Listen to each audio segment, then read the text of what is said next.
One day in 1979, 10 years after I had come home from Vietnam, the fellow who I had hired, who was basically the Vietnamese managing editor of the magazine, and he oversaw the other 9 Vietnamese employees on the magazine.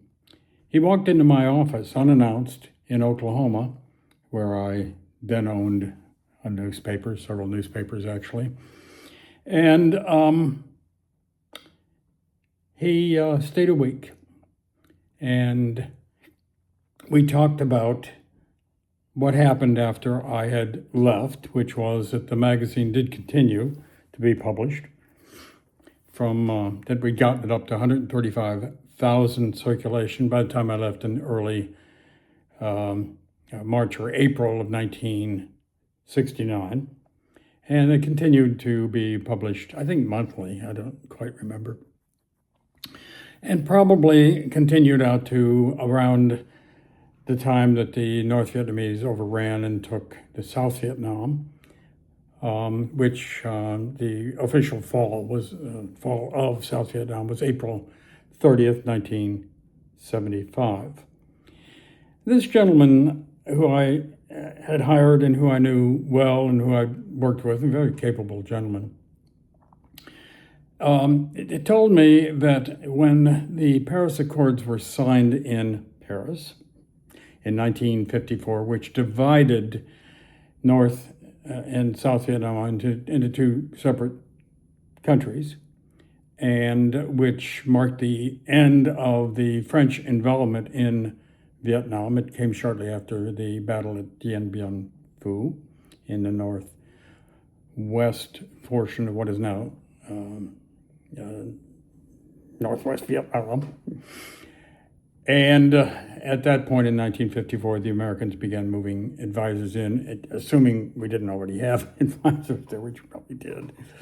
And from 1954 to 1975, another 21 some odd years, the United States was involved in trying to preserve South Vietnam as a going, working, concerned country. This gentleman had been in North Vietnam, actually in Hanoi, he told me. By the way, these are stories that he told me before, during the time we were working together on the magazine. He said that when he got one look at the Paris Accords in 1954, he went home, packed up his suitcases, and told his wife and several children, we're going down to Saigon. And his wife said, I don't think so. And so he said, fine. And so he said, he got on the train and he came to Saigon alone. He left his wife and left his children in Hanoi. And he said, and about 3 weeks later, here comes clip-clop, clip-clop, clip-clop. Here comes the wife and the 3 kids, and they had come south, and they were in South Vietnam with him. As the situation was deteriorating in South Vietnam and in Saigon and around the rest of the country in the first months of 1975, he again saw what was happening, and so for the safety of his wife and children, he sent them all the way up to Pleiku in the Central Highlands. I, of course, had been to Pleiku for a number of times. We had a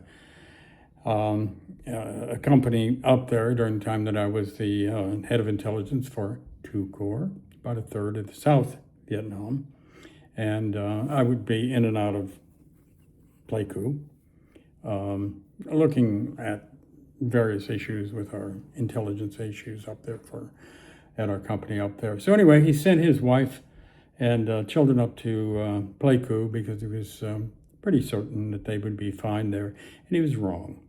The South Vietnamese deteriorated very quickly. They pulled their military out of Pleiku, allowing the North Vietnamese to come in.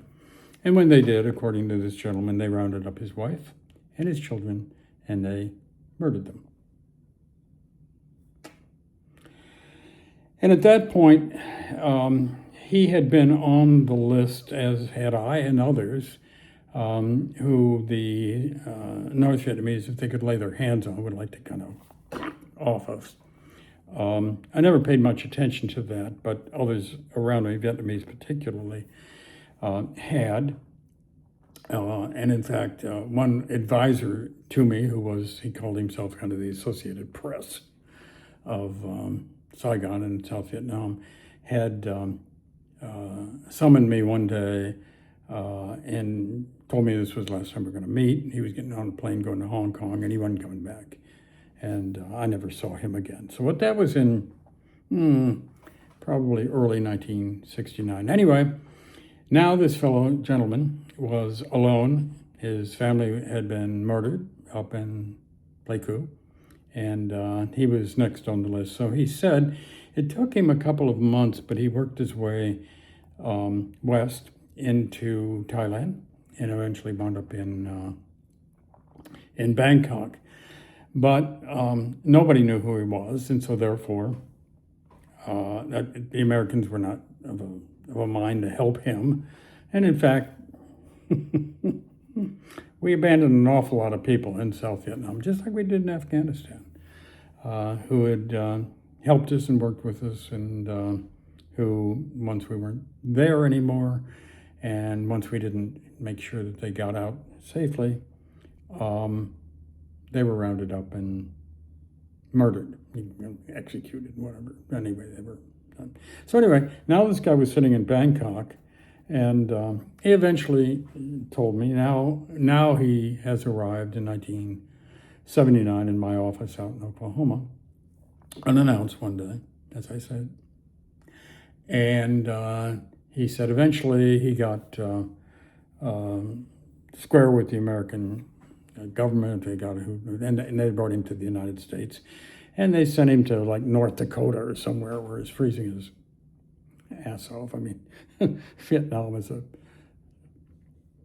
pretty tropical country, and so on. So anyway, so he comes south, and he spent a week with me, and we talked about many things about the end of the war, and most of which I don't remember anymore. But one morning, he said to me, he asked me, would you take me over to the Tulsa airport? I'm leaving. And will you give me some money? And I said, well, of course I will. And of course I'll give you, whatever you wanted. So I did, took him over to the airport and dropped him off, and I pretty much knew that, I don't know where he went, by the way, and I don't know what flight he was catching there, but I did know that I probably would never see him again. And he had come primarily to tell me that he held me responsible for the death of his wife and children because I had hired him. And I'd hired the other 9 members of the Vietnamese staff, and he told me all 9 of them, including my quite beautiful, gentle, lovely French Vietnamese secretary, young woman, probably in her early 20s. They were all rounded up, raped, and then murdered in the days after the fall of Saigon in early May of 1975. And I felt for many, many years that I had blood on my hands. I hired you, and I didn't hire you. And those 10 that I did hire, 9 of them, in his telling, were murdered. And in one case, they were raped. And I was okay to accept that responsibility for whatever it was worth. And it took me many years before I began to get it in a certain perspective, and it took us. I wound up talking to the shrinks out at the VA because I was a very troubled guy. I didn't get pretty much squared away until I returned to Vietnam the second time. And in the second time, I was so bedeviled. This was, I think, it went over first time in 2009, and I spiraled down for 4 months, almost close to suicide. But I didn't know why. And several years later, I said to my wife, to Carol Ann, I said, I'm going back. And I'm going to stand in the street in front of, at 8 May Lin in Nha Trang, and I'm going where I was pinned down and almost killed during Tet, 1968. And I'm going back to Phu Khai, I think it's Phu Khai Circle. It's where the Catholic Church was. And that's where I saw things that I think, there it is, I can always see that picture. And I got one picture of all the, we can call it carnage that I saw during my tour. So I did several tours in Vietnam. I spent 19 months there, but close to 2 years in and out.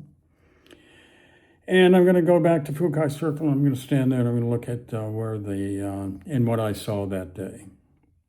And the morning that I left her, we had arrived in Nha Trang, and I left very early in the morning. And I said, you may not see me again. This could be it.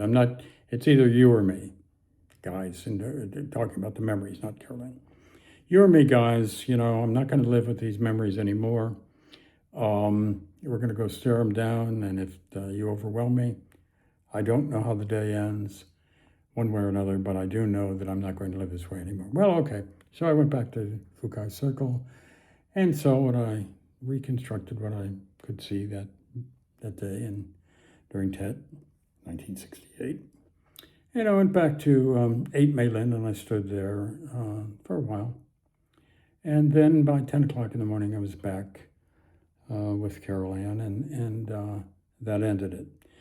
There is maybe something to be said here and something to be learned here, which is if you are bedeviled by certain things that you have seen or experienced, maybe the answer from a psychological standpoint, at least it was for me, was to go back and look them in the eye and say, okay, guys, either your memories are going to overwhelm me or we're going to box you up and put you somewhere.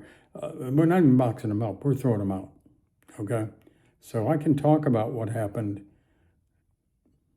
of what I remember happened, because I don't have a complete memory of it. And if you want a complete memory of it, go look at my journals from those days in late January of 1968, which can be found at the College of William and Mary in Williamsburg, Virginia, in the SWIM Special Collections Library, because that's about as much as I know about what happened there, because I wrote it all down at the time. And so then that was the end of it. And it was also the end of coming to a certain peace with Vietnam itself. I'm not sure about that. Vietnam is a big part of me. It always will be. It always has been since I was there.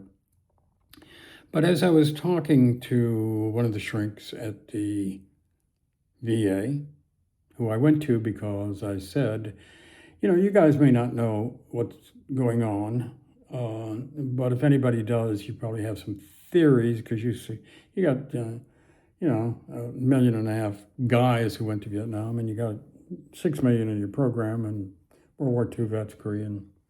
So if you don't know, nobody knows. And of course, they're shrinks, they don't quite, they ask you questions. So anyway, at one point, this fellow, this young fellow, and I think I was his very first client, because when I asked him a question, he answered it. You're supposed to, as a psychologist, I think, answer a question with a question. Well, he didn't. But anyway, he said one point after I babbled on, I guess, for a while, he said, what's this all really about? And that's really interesting. It's probably not about being pinned down. It's probably not about that I should have died up in the trying. It's probably not about this, that, it's about the girl. I can't stand the thought of this beautiful young woman who I hired, and I had to kind of work and fight to get hired. I kind of can't handle the fact that I didn't protect her. How was I supposed to protect her? I couldn't protect her, bring her back to the United States or what? I couldn't do that. And I love what the shrink said to me. He got quiet, and then he said, it's always about the girl. I love that. And you know what? I think he's right. So anyway, I wanted to do a little bit at the end of what happened at THONG CAM magazine after I had got it up and running and blah, blah, blah, blah, blah, and then handed it off to the next and the next and the next. And there's not much out there about the magazine, which was a worthwhile endeavor, I think. And to chronicle the culture of and to salute the culture and history of a quite rich Vietnam, which was the old Indochina when the Chinese had it. And then it got split up and all that kind of stuff happened. But I think the magazine was a worthwhile endeavor. And for many years I've felt that I can't get over the fact that we lost 58,000 of my generation. But if you can set that aside, and I don't really think I can, but if you can, and if you want to look at the geographical situation in Vietnam when we began doing the THONG CAM magazine, it was not that long after the Red China had fallen in 1949 to the communists. They were very active in the Philippines with the Hucks, Hucks. They were doing pretty well. And they'd already pretty well taken over North Vietnam, and they were on the march. And if anything, I think our involvement from 1954 to 1975 in Vietnam was pretty much like what we did in the Cold War, which was we just kind of held them off and waited for them to moderate, okay? And they did. Ho Chi Minh was dead by 1975, and Vietnam itself began being, they're still a communist country, and they still don't treat their people all that well, but they are entrepreneurs, kind of in the same way the Chinese became very successful entrepreneurs, but remained communists. So I don't know what we do to that, moving on in this world viewed from, this is now July 2026, and we do have problems out there in the world with the country. But I think probably our involvement in Vietnam, in one sense, could be deemed worthy, and in one sense, we could deem that at the cost of 58,000 young men and a few young women, Americans, it can be argued that we won.